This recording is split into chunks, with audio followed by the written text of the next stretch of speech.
Bismillahirrahmanirrahim. Assalamualaikum warahmatullahi wabarakatuh. Innal hamdalillah nahmaduhu wa nasta'inuhu wa nastaghfiruh wa na'udzu billahi min sururi anfusina wa min sayyiati a'malina. Man yahdihillahu fala mudilla lahu wa man yudlil fala hadiyalah. Wa asyhadu an la ilaha illallah wahdahu la syarika lah wa asyhadu anna Muhammadan abduhu wa rasuluh. Allahumma salli wa sallim wa barik ala nabiyyina Muhammadin wa ala alihi wa ashabihi wa man tabi'ahum bi ihsanin ila yaumiddin, amma ba'd. Ma'asyiral muslimin, para pemirsa sekalian rahimani wa rahimakumullah. Alhamdulillah, pada kesempatan di pagi hari ini kita bisa bertemu kembali di majelis yang mulia ini, melanjutkan kajian kita dengan materi tips menjadi pribadi penyabar yang kita butuhkan tatkala kita menghadapi gangguan dari manusia. Semua kita pasti pernah mendapatkan gangguan, ujian berupa berbagai macam perlakuan manusia yang tidak baik kepada kita, perlakuan buruk mereka kepada kita, celaan, hinaan, cacian, tuduhan, sampai pun pada kontak fisik. Maka dari itu, para pemirsa sekalian rahimani wa rahimakumullah, perlu kiranya kita merenungi tips-tips yang disampaikan oleh Syekhul Islam Ibnu Taimiyah rahimahullahu ta'ala, dan juga diberikan catatan secara ringkas oleh Fadilatul Syekh Abdul Razak bin Abdul Muhsin Al-Abbad Al-Badr hafidhahumullahu ta'ala, sebagai upaya bagi kita agar bisa menjadi pribadi penyabar.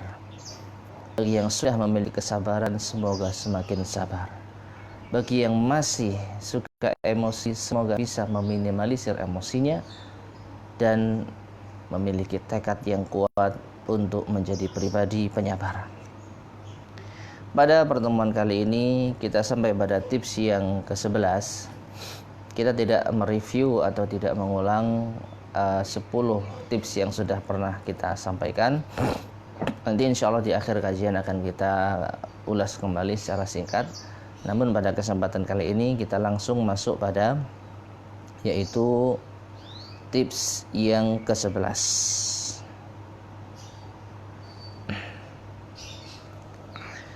Qala al-muallif rahimahullah, qala al-muallif hafidhahullahu ta'ala. Berkata penulis yaitu Syekh Abdul Razak Ibn Abdul Muhsin Al-Abbad hafidhahullahu ta'ala. Al-hadi asyara, yang ke-11. An yashhada anna sabra nisful iman. Hendaknya seorang hamba itu menyaksikan bahwasanya kesabaran itu adalah setengah dari keimanan. Fala yabdhulu min imanihi juz'an fi nusrati nafsihi. Maka jangan sampai ia sisihkan dari keimanannya sebagian untuk digunakan menolong atau membela dirinya. Fa'idha sabara, maka tatkala ia bersabar, faqad ahraza imanahu, maka sungguh ia telah menjaga keimanannya. Wasanahu minan naqsi, dan ia bisa merawat keimanannya dari kekurangan. Wallahu yadfa'u 'anil ladzina amanu, dan Allah akan membela orang-orang yang beriman. Para pemirsa sekalian rahimani wa rahimakumullah, mari kita cermati poin yang ke-11 yang disampaikan oleh Syekhul Islam Ibnu Taimiyah ini, yaitu kesabaran adalah setengah dari keimanan. Menunjukkan bahwasanya iman itu ada bagiannya, memiliki beberapa bagian. Ada yang imannya setengah, ada yang imannya sekian, ada yang imannya kurang dari itu. Nah, sabar itu adalah setengah keimanan. Berarti kalau orang sudah punya sabar, dia tinggal menyempurnakan setengah yang lainnya. Dan nanti akan dijelaskan oleh Fadilatul Syekh Abdul Razak bin Abdul Muhsin Al-Abbad hafidhahullah ta'ala. Nah, maka orang yang sudah memiliki setengah keimanan ini, jangan sampai yang setengah ini ia bagi lagi, ia sisihkan juz'an fi nusratin nafsihi. Dari setengah keimanan yang ia miliki, ia sisihkan sebagiannya untuk pembelaan terhadap dirinya. Artinya iman ini akan berkurang kalau seseorang itu membalas demi membela dirinya. Nah, faida sabara, tapi kalau dia bersabar, faqad ahraza imanahu, dia bisa menjaga imannya. Paling tidak setengah dari iman ini enggak keluar. Paling tidak setengah dari iman ini tidak tersisihkan untuk urusan yang lain. Wasanahu minan naqsi, dan ia pun juga bisa merawat iman itu dari kekurangan. Wallahu yadfa'u 'anil ladzina amanu, dan Allah Subhanahu wa taala akan membela, menolong orang-orang yang beriman. Jadi poin utamanya para pemirsa sekalian rahimani wa rahimakumullah, sabar itu setengah dari keimanan. Maka orang yang mengetahui bahwasanya sabar ini memiliki kaitan dengan iman, tentu ia akan berusaha untuk menjaga imannya. Sehingga dengan demikian dia tidak terfikirkan untuk kehilangan bagian dari keimanannya dengan membalas dendam, dengan menuntut haknya. Sekarang kita baca penjelasan dari Fadilatul Syekh Abdul Razak hafizahullahu ta'ala. Hadza aidan min al-umuri allati tu'inu 'ala sabri.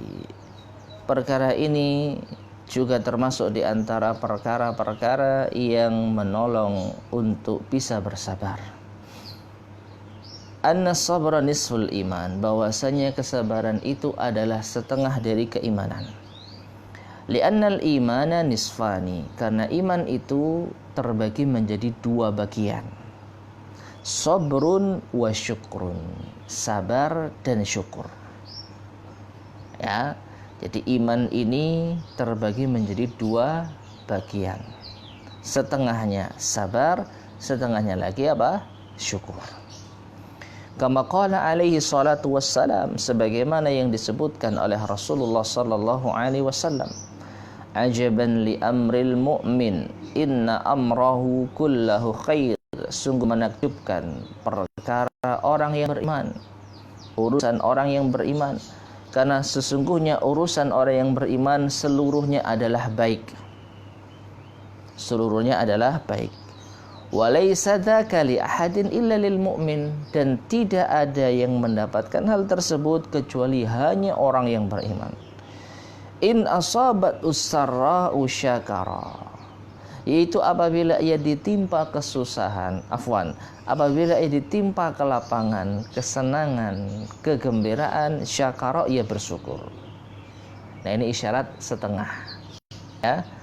Karena dari hadisnya tentang li amril mu'min, perkara urusan orang yang beriman. Jika ia mendapatkan kelapangan, dia bersyukur, fakana khairan lah, maka itu baik baginya. Wa in asabathu dharra'u sabara, dan apabila ia ditimpa kesulitan, kesusahan, sabara, ia bersabar. Ya, fakana khairan lah, maka itu baik baginya. Hadis ini sahih, diriwayatkan oleh Imam Muslim. Fal imanu, maka iman itu sabrun wa syukrun, terbagi menjadi dua, sabar dan syukur. Ya. Iman itu satu kesatuan, setengahnya itu sabar, setengahnya itu apa? Syukur. Sehingga ma'asyar muslimin rahimani wa rahimakumullah, kalau kita sudah menjadi hamba yang bersyukur tatkala mendapatkan nikmat Allah Subhanahu wa taala, maka kita perlu menyempurnakannya kembali, menggenapkannya kembali dengan sabar. Kita mungkin bisa bersyukur tatkala mendapatkan kesenangan, kebahagiaan. Tapi tatkala kita diuji, tatkala kita mendapatkan musibah berupa gangguan manusia kepada kita, mampukah kita bersabar? Kalau kita tidak mampu bersabar, maka setengah iman itu hilang dari kita. Tapi kalau kita bisa menjaga kesabaran, genaplah iman kita. Tatkala kita mendapatkan kesenangan, kita bersyukur. Dan tatkala kita mendapatkan ujian, kita bersabar. Sempurnalah iman seorang mukmin. Dan ini hanya berlaku bagi orang yang beriman saja. Nah, kemudian dzukira hadanil maqamani fi ayatin katsirah.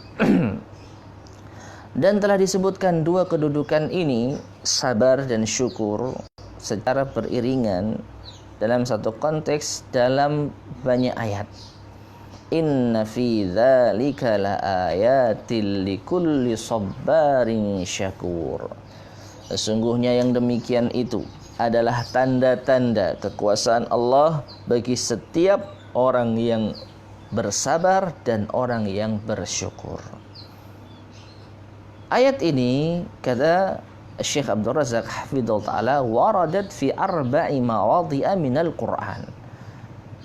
Ayat yang seperti ini terdapat di 4 tempat di dalam Al-Quran. Namun beliau tidak menyebutkan di mana saja tempat ayat tersebut. Namun insyaallah dengan bantuan dari teknologi kita bisa menemukan ayat yang dimaksud. Inna fi dzalika laayatil likulli sabbarin syakur. Ada 4 tempat di dalam Al-Quran yang menunjukkan ayat yang mulia ini. Yang pertama, pada surat Ibrahim ayat yang kelima. Pada surat Ibrahim ayat yang kelima, Allah Subhanahu wa taala berfirman, "Wa laqad arsalna Musa bi ayatina an akhrij qaumaka minadh-dhulumati ilan nur wa dzakkirhum bi ayyamillah inna fi dzalika laayatil likulli sabbarin syakur." Yang artinya, dan sungguh kami telah mengutus Musa dengan ayat-ayat kami. Hendaknya engkau, wahai Musa, keluarkanlah kaummu dari kegelapan menuju cahaya, dan berilah peringatan mereka tentang hari-hari Allah. Sesungguhnya yang demikian itu adalah tanda-tanda ayat-ayat Allah bagi setiap orang yang bersabar dan bersyukur. Ini ayat yang pertama dalam surat Ibrahim ayat yang kelima. Ayat yang kedua di dalam surat Luqman ayat ke-31. Surat Luqman ayat ke-31. Allah Subhanahu wa taala berfirman, "Alam tara annal fulka tajri fil bahri bi ni'matillah liyuriyakum min ayatihi inna fi dzalika laayatil likulli sabbarin syakur." Yang artinya, tidakkah engkau melihat bahwasanya kapal itu berlayar di lautan dengan nikmat Allah, agar Allah tampakkan kepada kalian tanda-tanda kekuasaannya. Sesungguhnya yang demikian itu merupakan ayat-ayat Allah bagi setiap orang yang bersabar dan bersyukur. Persis dengan ayat sebelumnya. Inna fi dzalika laayatil likulli sabbarin syakur. Ayat yang ketiga yaitu di dalam surat Saba ayat yang ke-19. Surat Saba ayat yang ke-19. Allah Subhanahu wa taala berfirman, faqalu rabbana ba'id baina asfarina wa zalamu anfusahum faj'alnahum ahaditsa wa mazzaqnahum kulla mumazzaq inna fi dzalika laayatil likulli sabbarin syakur. Yang artinya, maka mereka berkata, wahai Tuhan kami, jauhkanlah jarak perjalanan kami, sehingga mereka adalah orang-orang yang menzalimi diri mereka sendiri. Maka kata Allah, kami jadikan mereka itu bahan perbincangan dan kami hancurkan mereka itu sehancur-hancurnya. Sesungguhnya yang demikian itu adalah tanda-tanda ayat-ayat Allah bagi setiap orang yang bersabar dan bersyukur. Yang ketiga dalam surat Saba ayat yang ke-19. Adapun yang terakhir, ayat yang keempat, yaitu di dalam surat Asy-Syura ayat ke-33. Dalam surat Asy-Syura ayat yang ke-33. Allah Subhanahu wa taala berfirman, "Iyyasha yuskinir riha fayadhlalna rawakida 'ala dhahri inna fi dzalika laayatil likulli sabbarin syakur." Yang artinya, jika dia berkehendak, jika Allah berkehendak, maka Allah akan jadikan angin itu tenang, sehingga kapal-kapal yang ada di lautan terhenti di atas laut. Dahulu kapal itu bisa berlayar, bisa melaju karena angin yang Allah Subhanahu wa taala hembuskan. Dan kalau Allah berkehendak, Allah akan jadikan laut itu tenang, tidak ada angin sedikit pun yang melintas. Sehingga orang-orang yang berada di atas kapal, mereka menetap di sana, tidak bisa melanjutkan perjalanannya. Inna fi dzalik la ayatil likulli sabbarin syakur. Sesungguhnya yang demikian itu terdapat tanda-tanda kekuasaan Allah bagi setiap hamba yang bersabar dan bersyukur. Inilah 4 ayat dengan satu konteks yang sama di beberapa surat. Maka ma'asyarul muslimin rahimani wa rahimakumullah, ini menegaskan sekali lagi bahwasanya apa yang dikatakan oleh Syekhul Islam Taimiyah rahimahullah, bahwa yang namanya iman itu terbagi menjadi 2, sabar dan syukur, benar adanya. Nah, faddinu, kata Syekh Abdul Razak hafidhahullah ta'ala, maka agama itu, wal imanu, dan keimanan itu, nisfani, ada 2. Ya, nisfun sabrun wa nisfun syukrun. Setengahnya adalah sabar dan setengahnya lagi adalah bersyukur. Nah, fayaqul, sehingga orang yang manuzia, merasa diganggu, orang yang mendapatkan gangguan dari manusia yang lain, ia pun berkata, la antaqim, aku tidak akan membalas perbuatan kalian. Bal asbiru, bahkan aku memilih sabar, hatta uhafidh ala hadzal maqamil azim, supaya aku bisa menjaga kedudukan yang agung ini, wal manzilatil aliyah, dan menjaga posisi yang tinggi ini, minaddin, di dalam agama, allati hiya sabr, yaitu sabar. Fala abdzulu minha wala juz'an yasiran, maka aku tidak akan mencurahkan, aku tidak akan menghabiskan sebagian dari keimananku itu, ya, atau dari kedudukanku itu, wala juz'an yasiran, tidak sedikit saja, wala qadran qalilan, atau kadar yang sedikit minimal saja, hatta la ufawwita sayyan min haddi, agar aku tidak kehilangan sedikit pun dari bagianku, wa nasibi, dan dari porsiku, min hadil manzilati, berupa kedudukan yang agung ini, hiya nisful iman, allati hiya nisful iman, yaitu setengah dari keimanan.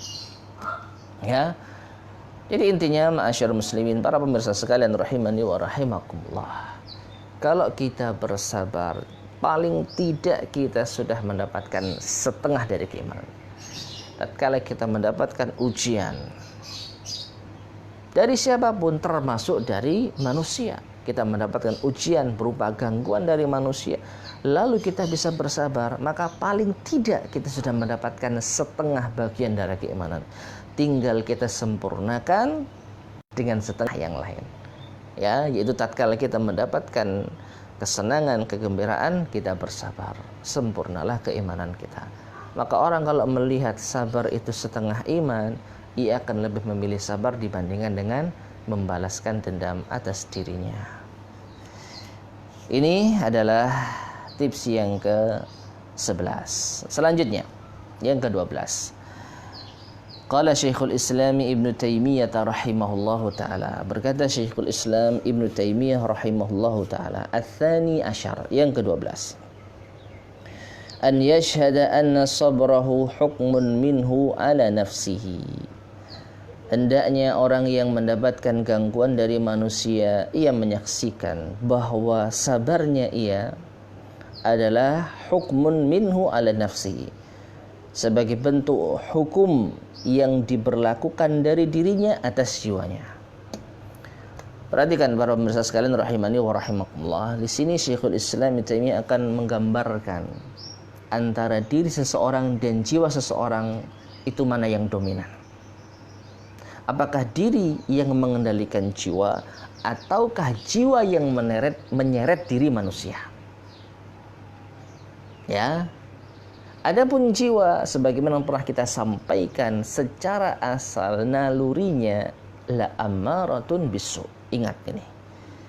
Innan nafsa la ammaratun bisu. Sesungguhnya jiwa manusia itu cenderung mengajak, memerintahkan kepada keburukan. Ini menunjukkan kalau jiwa ini dominan, dia akan menyeret diri manusia menuju jurang kehancuran. Nah, di sini seorang hamba hendaknya menyaksikan kalau dia bersabar, berarti dirinya mampu mendominasi jiwanya, mampu memberlakukan hukum atas jiwanya. Wa qahrun laha, dan mampu menguasai jiwanya. Wa ghalabatun 'alaiha, dan mampu mengendalikan jiwanya.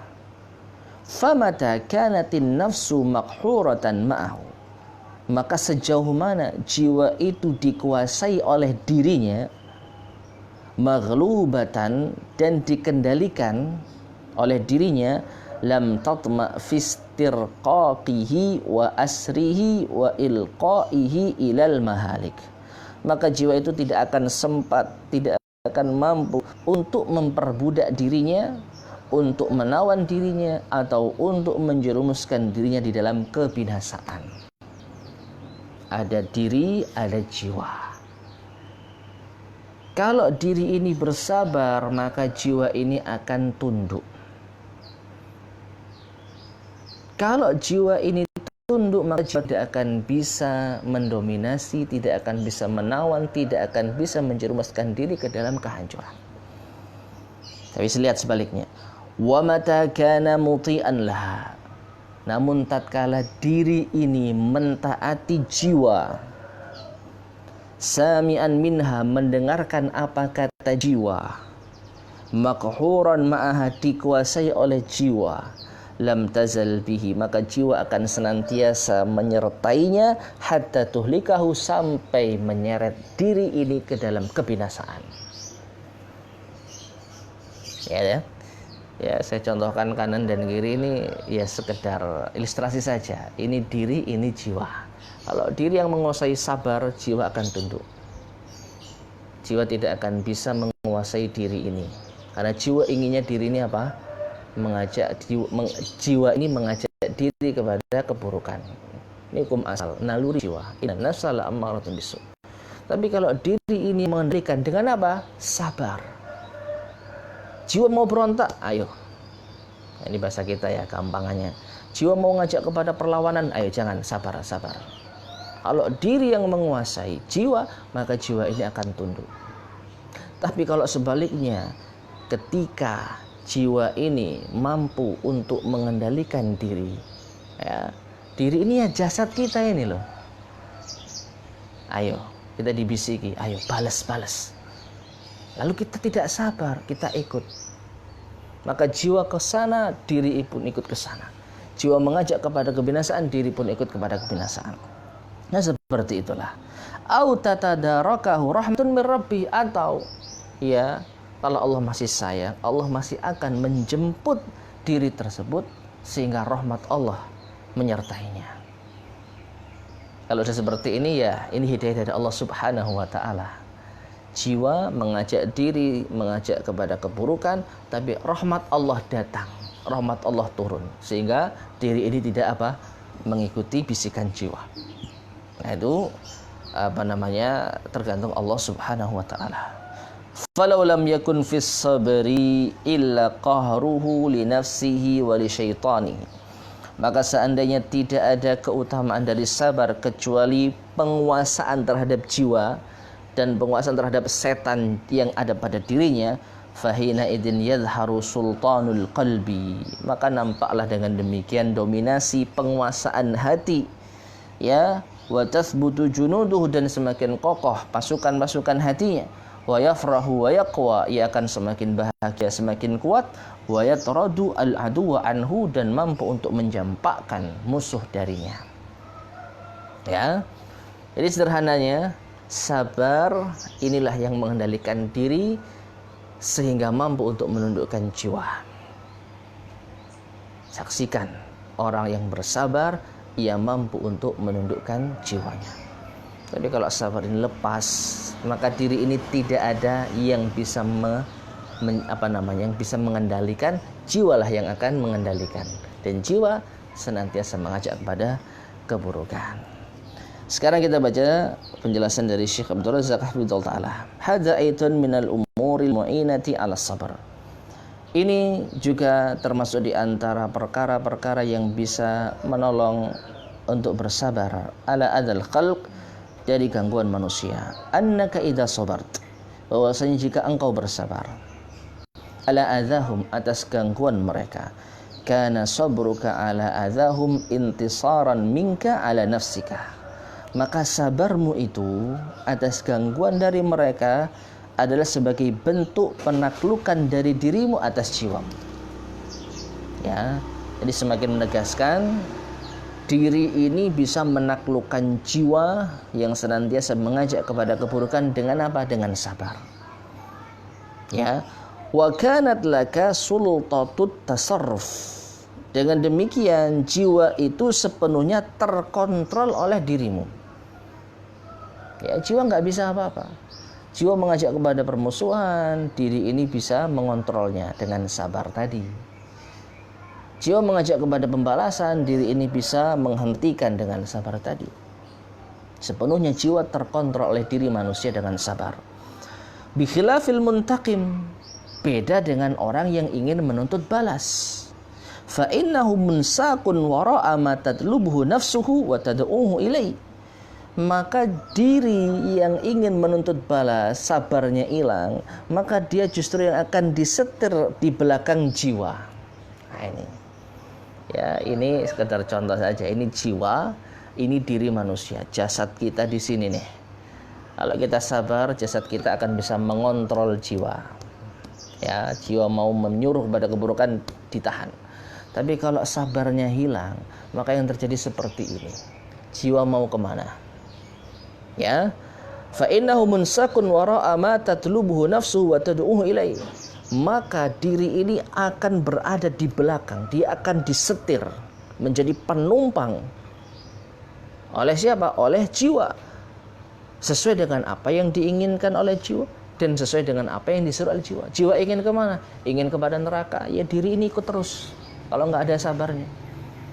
Jiwa ingin kepada jurang kebinasaan, diri ini ikut terus di belakang jiwa. Bukan seperti ini, ya, bukan seperti, tapi seperti ini. Ya, afan ya, ini hanya sekedar ilustrasi sederhana supaya kita lebih memahami. Semoga saya tidak salah dalam mengilustrasikan. Ya, karena ini hal yang gaib ya. Jiwa kita nggak tahu seperti apa, tapi ilustrasinya kurang lebih seperti itu. Nah, min talabit tasyafi wal intiqami wa ghairi dzalik. Kalau jiwa ingin menuntut balas, menuntut haknya, maka diri yang tidak ada sabar akan ikut. Bertengkarlah. Terjadilah perdebatan. Terjadilah saling mencaci. Terjadilah mungkin pertumpahan darah. Karena jiwa ini tidak ditaklukkan oleh diri yang sabar. Ya, maka jiwa ingin balas, ya diri ingin ikut balas. Maka jiwa ingin menuntut haknya, diri pun ikut demikian. Maka orang yang diganggu manusia hendaknya memperhatikan, kalau dia bisa bersabar, dialah yang akan mengontrol jiwanya. Dan perhatikan secara cermat. Kalau orang bersabar sehingga bisa mengontrol jiwanya, maka perkaranya akan baik. Dia akan berpikir jernih, dia akan berpikir dengan matang dan cermat, tidak asal-asalan. Tapi kalau kesabaran sudah hilang dari diri manusia, sehingga jiwa yang mendominasi, ia akan mengajak kepada hal-hal yang tidak kita inginkan. Awalnya mungkin kita hanya sekedar ingin menegur, hanya sekedar ingin klarifikasi. Tapi begitu sampai di tempat kita nggak tahu, kita pun terprovokasi. Akhirnya apa? Kita ikut mencaci. Setelah mencaci kurang, ternyata ada baku hantam. Sampai bertumpahan darah. Gara-gara jiwa yang mengatur diri kita. Maka jangan biarkan jiwa kita mengatur diri kita. Justru diri kitalah yang mengatur jiwa kita. Dan ini senjatanya adalah sabar. Taib. Itu poin yang ke-berapa? 12. Sekarang poin yang ke-13. Tips yang ke-13. Qala Syekhul Islam Ibnu Taimiyah rahimahullahu taala. Berkata Syekhul Islam Ibnu Taimiyah rahimahullahu taala. Ats-tsalitsah asyar, yang ke-13. An ya'lama.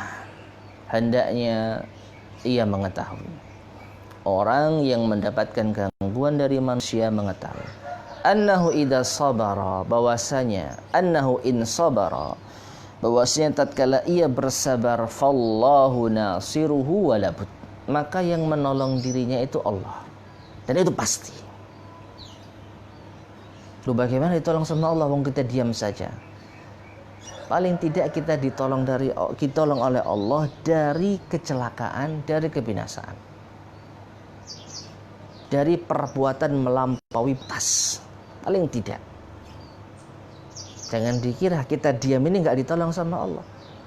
Kita diam ini ditolong oleh Allah Subhanahu wa ta'ala.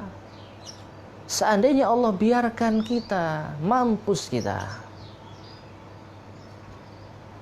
Kalau kita mendapatkan gangguan dari orang, lalu kita balas, kita nggak tahu apa yang terjadi setelahnya. Mungkin terjadi percekcokan, silang pendapat, adu argumentasi, saling mengolok, permusuhan, kebencian, bahkan mungkin pertumpahan darah. Maka dengan kita diam, bersabar, memaafkan, itu adalah bentuk pertolongan dari Allah Subhanahu wa ta'ala kepada kita. Maka jangan kita mengira pertolongan Allah itu berupa kita dimenangkan. Tidak. Memenangkan perdebatan, memenangkan yaitu adu argumentasi, memenangkan kontak fisik, ini gak ada apa-apanya dengan memenangkan jiwa kita. Ya, maka kita ditolong sama Allah SWT dengan sabar itu. Fallahu wakilu man sabara, maka Allah adalah pelindung bagi orang yang sabar. Justru dengan kita diam itu kita dilindungi oleh Allah Subhanahu wa taala dari berbagai macam kemungkaran yang kita nggak tahu apa yang terjadi ke depannya kalau kita teruskan pembalasan dendam ini. Ya, kalau kita teruskan perdebatan ini, kita nggak tahu apa yang terjadi setelahnya. Wa ahala zalimahu 'ala Allah, dan yang akan mengalihkan orang zalim tadi ya Allah Subhanahu wa taala. Ya, kita alihkan ya orang yang zalim itu kepada Allah SWT. Ya Allah, tolong urus orang yang zalim itu. Tatkala kita mendapatkan kezaliman dari orang, lalu kita bersabar, kita menahan diri, kita minta kepada ya Allah, Engkau saja yang ngurus ya Allah, jangan saya ya Allah. Bisa jadi Allah akan mengurusi orang yang zalim sehingga membuka hatinya mendapatkan hidayah, atau justru Allah Subhanahu wa taala akan membinasakan dirinya, atau bahkan Allah Subhanahu wa taala terus-menerus menjadikan orang tersebut menzalimi dirinya sehingga dia terus-menerus dapat pahala tanpa beramal. Subhanallah, apapun yang Allah putuskan itu adalah kemaslahatan hamba. Tidak ada ruginya jadi orang sabar, tidak ada ruginya sama sekali. Ya, Allah yang akan menolong dirinya, Allah yang akan melindungi dirinya. Wa man intasara li nafsi, tapi kalau orang itu membela diri, ya, tidak dia serahkan urusan ini kepada Allah, dia sendiri yang maju, wakalahullahu ila nafsihi, maka Allah yang akan menyerahkan urusan itu kepada dirinya. Ya, fakana huwan nasiru laha, maka yang menolong orang ini ya dirinya sendiri, bukan Allah Subhanahu wa taala. Kalau seandainya orang ini apa menuntut balas, fa aina man nasiruhu Allahu khairun nasirin ila man nasiruhu nafsuhu a'jazun nasirina wa ad'afuhu. Maka mana yang lebih baik? Penolongnya itu Allah yang merupakan sebaik-baik penolong, atau penolongnya itu dirinya sendiri selemah-lemahnya penolong, ya, yang tidak mampu menolong dirinya. Diri kita ini milik Allah, maka yang mampu melindungi, menjaga, menolong kita ya Allah Subhanahu wa taala. Maka ini menjadi perhatian bagi kita. Kalau kita sabar, yang ngurusi semuanya itu Allah, yang melindungi diri kita Allah, dan yang mengurus kezaliman itu sendiri adalah Allah Subhanahu wa taala. Kita nggak perlu capek-capek, biar Allah yang ngatur.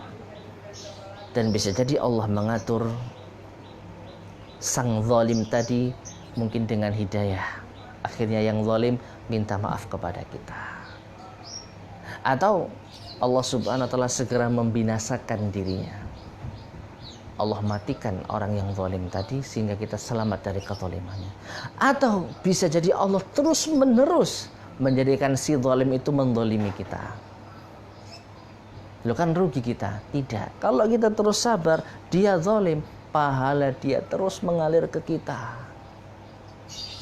Orang yang dizalimi doanya mustajab dan mendapatkan pahala tanpa perlu beramal kalau bersabar. Ya, kalau bersabar. Dan kalau orang itu sudah nggak punya amalan, dosa kita dikirim ke dia. Nikmat nggak ini? Dizalimi itu nikmat. Tapi bukan berarti kita minta orang untuk menzalimi kita sehingga kita memancing-mancing amarah, tidak. Kita berjalan sesuai dengan apa adanya. Kalau kita punya salah, kita minta maaf. Tapi kalau kita diperlakukan buruk oleh orang lain, nah ini baru kita terapkan. Jangan balas, sabar. Kalau dia terus-menerus seperti itu, kita tinggal menikmati kiriman pahala. Kalau dia nggak punya pahala, kita tinggal menyerahkan dosa kita kepada dirinya. Tanpa beramal, dapat pahala, dihapuskan dosa. Luar biasa. Nah, sekarang kita baca penjelasan dari Fadilatul Syekh Abdul Razak bin Abdul Muhsin Al-Abbad hafizahullahu ta'ala. Ay an yakilal abdu amrahu ilallah, hendaknya seorang hamba yang terzalimi, yang mendapatkan gangguan dari orang lain, menyerahkan urusannya kepada Allah. Wa yatluba nasrahu wa haqqahu wa umurahu minallah, hendaknya ia menuntut pertolongan, haknya dan urusan-urusannya dari Allah. Wa yufawwidhu amrahu ilallah subhanahu wa ta'ala, dan ia pasrahkan seluruh urusannya kepada Allah Subhanahu wa taala. Fatakunu hadhihi haluhu, maka jadilah ini urusannya. Yasbiru wa yantaziru aqibata sabrihi nasran minallahi wa ta'yidan wa taufiqan. Maka jadilah ia bersabar sehingga ia menanti buah dari kesabarannya berupa pertolongan dari Allah, pengukuhan dari Allah, taufik dari Allah. Wafil hadis, dan di dalam hadis sahih Rasulullah SAW bersabda, wa anna nasra ma'as sabar, dan sesungguhnya pertolongan itu datang bersama dengan kesabaran.